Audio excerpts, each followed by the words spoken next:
Chapter 1. Traoré warning, a shocking outburst. It was a hot day in July 2025. Burkina Faso's young and charismatic leader, Ibrahim Traoré, faced the cameras, and the world instantly fell silent. Folding the paper in his hand and putting it in his pocket, he looked directly into the camera and spoke. "Africa will no longer remain silent," he said firmly but steadily. "Every drop of blood spilled in Gaza will be accounted for. We are no longer just observers. We are a continent that speaks and takes action." Traoré's words echoed not only across Africa but worldwide. The Western media was stunned. The African people rose up. This decisive and clear statement by the young leader spread like wildfire on social media. Chapter 2. Silence in Tel Aviv. Netanyahu's expected reaction. Israeli Prime Minister Benjamin Netanyahu usually responded to international criticism with a cold, sometimes dismissive attitude. But Traoré's speech was different. This was not an ordinary criticism but a direct challenge. An emergency meeting was held in the Israeli cabinet. The atmosphere inside was tense. Mossad officials were reporting on the growing anti-Israel sentiment and protests in Africa. Netanyahu slightly lowered his head, then slammed his fist on the table. "There will be a response," he said coldly. Chapter 3. Breaking the silence. 3 days later, Israeli state television announced a surprise live broadcast. Netanyahu spoke directly into the camera. "Israel does not bow to threats. Those who attacked us throughout history, where are they now? Israel's friendship is valuable, but hostility brings no good to anyone." These words were clearly directed at Traoré. "My advice to African leaders is to focus on their internal problems and not disturb regional peace," he said, sending a somewhat condescending message to the continent. Chapter 4. Rising voices from Africa. However, Netanyahu's statement was met with even greater reaction in Africa. From Nigeria to South Africa, Somalia to Senegal, many young people took to the streets. Slogans such as "Africa has awakened" and "Raise your voice for Gaza" echoed everywhere. Inspired by Traoré's speech, young people began questioning not only local problems but global injustices. This new awakening caught the attention of Western states as well, because Africa was no longer just powerful for its natural resources but also for its voice. Chapter 5. The Traoré Uprising Movement. Starting in Burkina Faso, the movement called Traoré Uprising quickly became a digital resistance. Millions put Traoré's photo on their social media profiles. The African diaspora held support marches in Paris, London, and New York. Chapter 6. Western Concern. Is a new power rising? In Washington, a special session was held between the CIA and the State Department. The issue was clear: rising anti-West and anti-Israel movements in Africa. Traoré's statement was seen not as an ordinary outburst but a sign of a systematic transformation. Africa was no longer a continent just waiting for aid but one raising its voice. Chapter 7. Israel's diplomatic moves. Netanyahu's government tried to increase diplomatic contacts with African countries. Secret talks were held. Aid packages were proposed to some countries. But youth movements saw these moves as bribes and became even angrier. Chapter 8. Role of African media. Independent African media closely followed these developments. Traoré's speech was on every headline. Interviews, analyses, street interviews. The pulse of the people was being taken. Many journalists called Traoré's Gaza statement a historic moment. Chapter 9. Echoes in Gaza.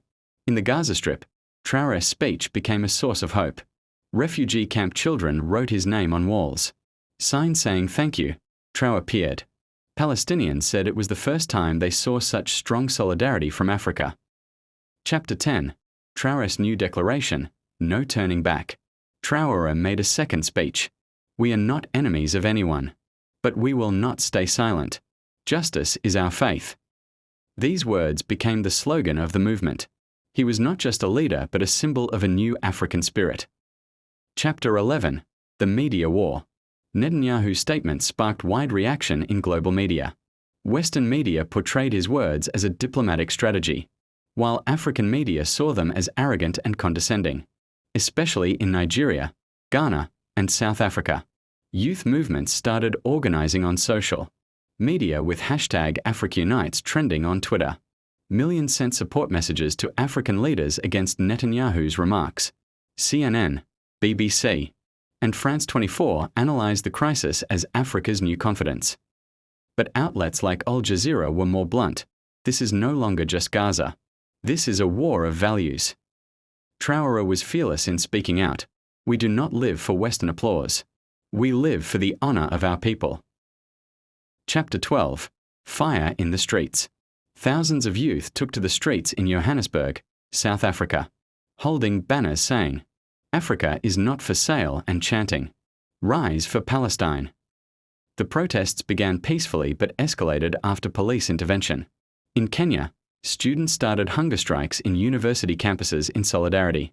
In Senegal, street artists painted murals depicting the bombings in Tel Aviv. A long unseen unity was forming across Africa. Millions acted with a single spirit, regardless of religion, language, or tribe. Feeling Netanyahu's words were a form of global disrespect. Chapter 13. Pressure diplomacy from Israel. Netanyahu's team pressured governments. Through Israeli diplomatic missions in Africa, countries dependent on foreign aid were warned, support Traoré, and consider economic sanctions. Unexpectedly, countries like Uganda, Malawi, and Tanzania pushed back. Leaders publicly supported Traoré in video conferences, saying, "Our honor is not for sale." Israel now faced backlash not only from African people but also some governments. Chapter 14. Traoré's second message. Traoré gave a second public statement. "If we stay silent, it will mean death not just for Gaza but for Africa's future. We will not be silent. When the honor of a people is violated, all humanity is threatened." He highlighted Western double standards. When Ukraine is attacked, the world stands up. But when thousands of children die in Gaza, there is silence. This silence is the modern version of imposed slavery. His second speech echoed even louder than the first. Movements from Latin America to Asia expressed support for Burkina Faso's leader. Chapter 15. Western Panic. CIA and DGSE reports stressed the need to carefully monitor Traoré's influence globally. African youth movements were labelled a potential threat.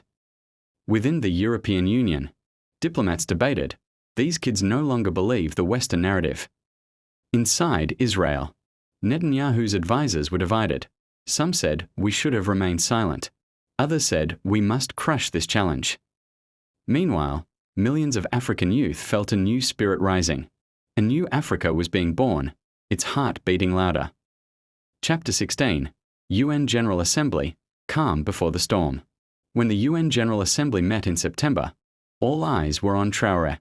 Many African leaders openly criticized Israel, while Western nations chose diplomatic language. Traoré paused for a moment before speaking. "Honorable leaders, some truths are written not only in pain but in silence. I do not speak today for war, but for the conscience of humanity." The hall went silent.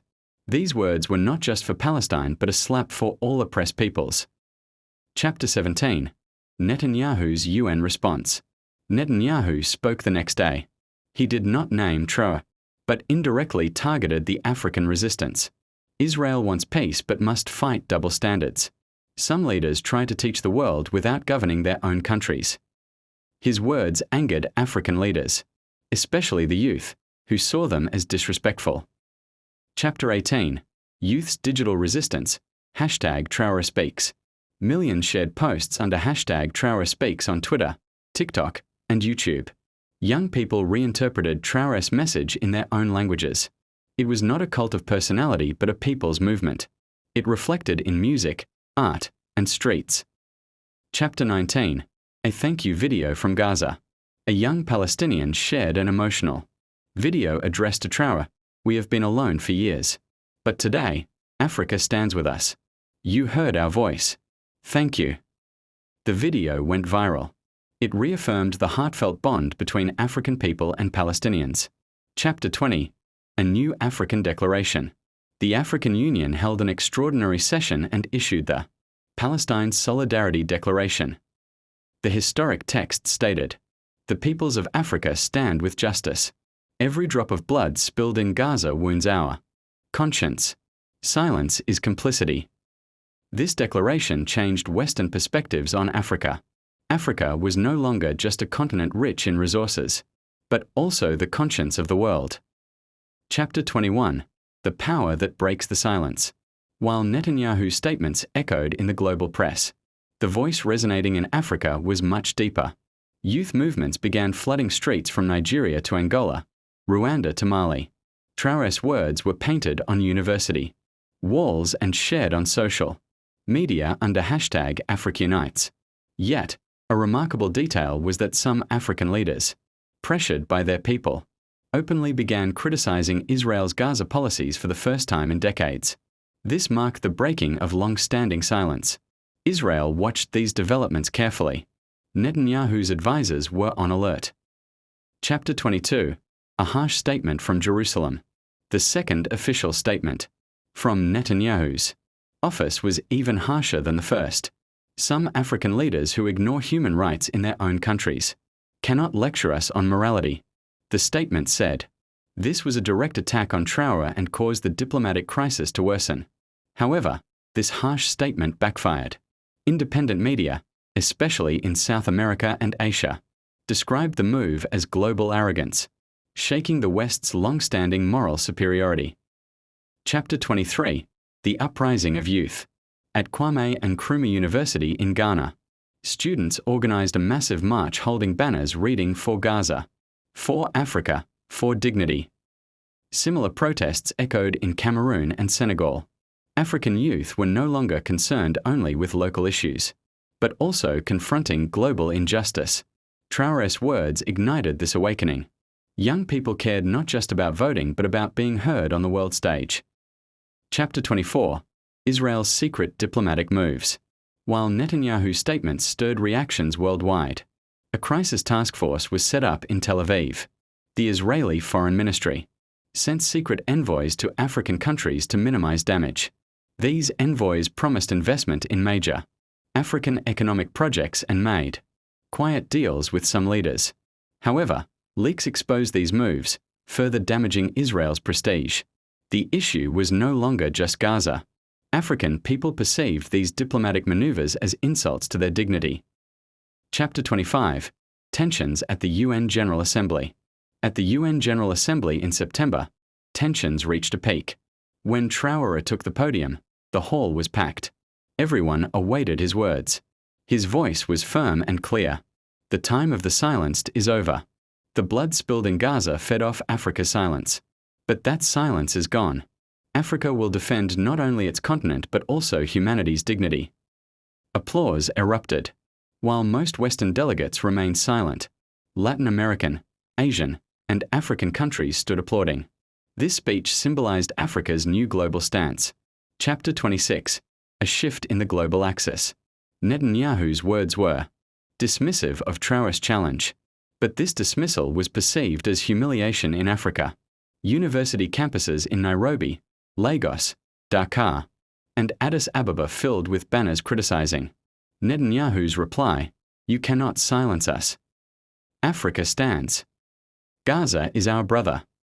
This was not just a diplomatic crisis but a reflection of a global clash of values.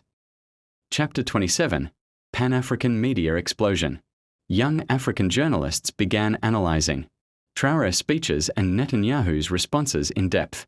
Nigeria's independent media channel AfriLens released a 4-part documentary on YouTube titled Africa's Response to Netanyahu, which garnered 10 million views in 3 days.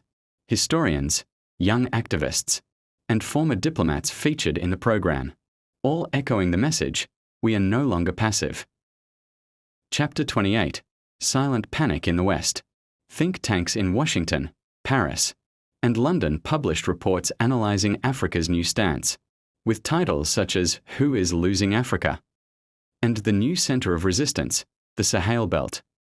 These reports highlighted that African youth were not radical, but seeking a just world order. Chapter 29. Unexpected protest in Jerusalem. Cracks began appearing within Israel, particularly among the younger generation. Some Jewish activists organized a small but symbolic protest in front of Tel Aviv University. Their banners read, "Justice is for all," and "Africa's voice cannot be silenced." Though underreported in Israeli media, the protest went viral on social media. Chapter 30. On the brink of a new path.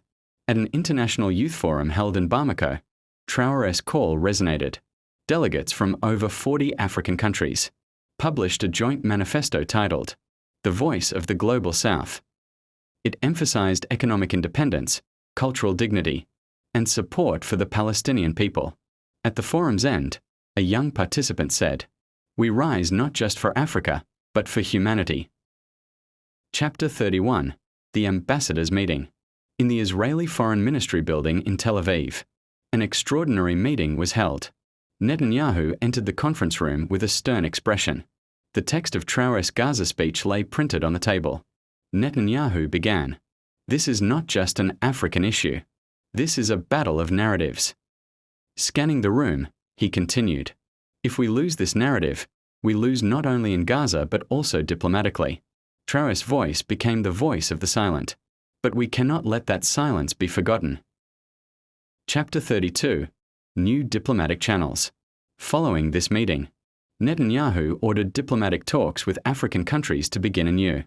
But this time, not only in elegant offices but also on digital platforms and social media, a new narrative was being formed. Videos prepared under the theme, "What is happening in Gaza is a fight against terrorism," were broadcast on social media accounts in Africa. However, African public reaction was much stronger. A Nigerian student said on TikTok, "Don't take us for fools. Traoré spoke the truth he saw. We stand with him." Chapter 33. The Great March. In Burkina Faso, protests sparked by Traoré's call escalated into a massive march. Youths took to the streets holding banners reading "Justice for Gaza." Traoré addressed the crowd with a megaphone. "This is not only a battle for Palestine but also for Africa's voice.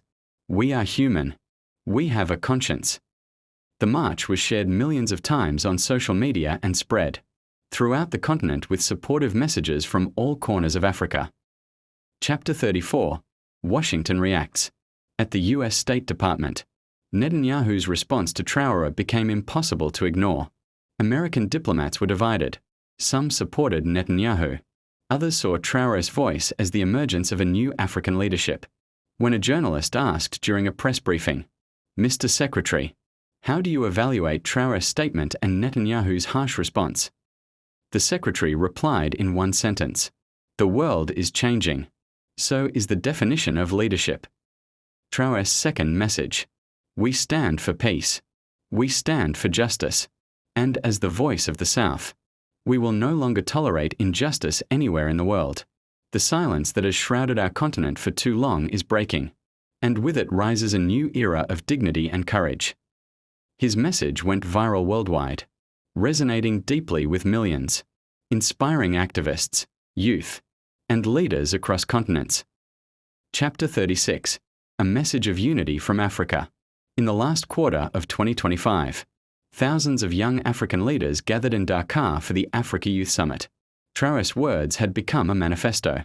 The summit's final declaration, titled "Stronger Together, Standing for Justice," called for unity among African nations and a renewed voice on the global stage.